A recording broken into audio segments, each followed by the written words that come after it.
wanahabari, nipende kutoa taarifa kwa umma kuhusiana na tukio ambalo limetokea katika mkoa wetu.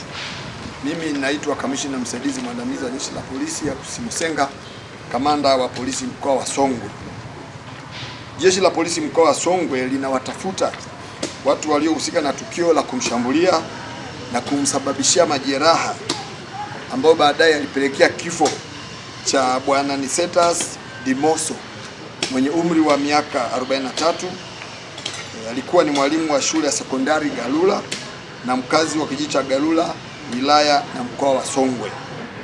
Tukio hili awali lilitokea Julai 26 majira ya saa 6 mchana katika eneo la shule hiyo ya sekondari Galula, ambapo Nicetas, mwalimu niliyemtaja hapo, Dimoso, alijeruhiwa kwa kupigwa kichwani na sehemu zingine za mwili na fimbo na watu wanaodaiwa kufika katika shule hiyo kwa lengo la kuchukua mifugo kwa nguvu, baada ya mifugo hiyo kuzuiwa na walinzi wa shule hiyo pamoja na scout, kutokana na mifugo hiyo kuingia katika eneo la shule kipindi cha kiangazi.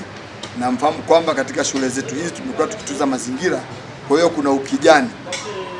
Baada ya tukio hilo, Nicetas Dimoso baada ya kushambuliwa alipelekwa na kupatiwa matibabu katika hospitali ya rufaa ya Mbeya, ambapo akiendelea na matibabu katika hospitali hiyo, ilipofika tarehe 28 yani jana 2026 majira ya saa 4 asubuhi, akiwa bado anaendelea kupatiwa matibabu, basi aliweza kufariki dunia. Jeshi la polisi mkoa wa Songwe linaendelea na uchunguzi wa tukio hilo sambamba na msako mkali wa kuwabaini na kuwakamata watuhumiwa wote waliohusika na tukio hilo ili waweze kufikishwa mahakamani. Jeshi la polisi mkoa wa Songwe linaendelea kutoa wito kwa wananchi kuacha kabisa tabia za kujichukulia sheria mkononi na badala yake kufuata taratibu za kisheria katika kutatua migogoro. Pia litaendelea kuchukua hatua za kisheria dhidi ya mtu yeyote atakayebainika kujihusisha na vitendo vya uvunjifu wa amani na uvunjifu wa sheria katika mkoa wetu wa Songwe, ikiwa ni pamoja na migogoro hii ya wakulima na wafugaji. Waache kuchukua sheria mkononi. Kujichukulia sheria mkononi ni sawa na makosa mengine yoyote.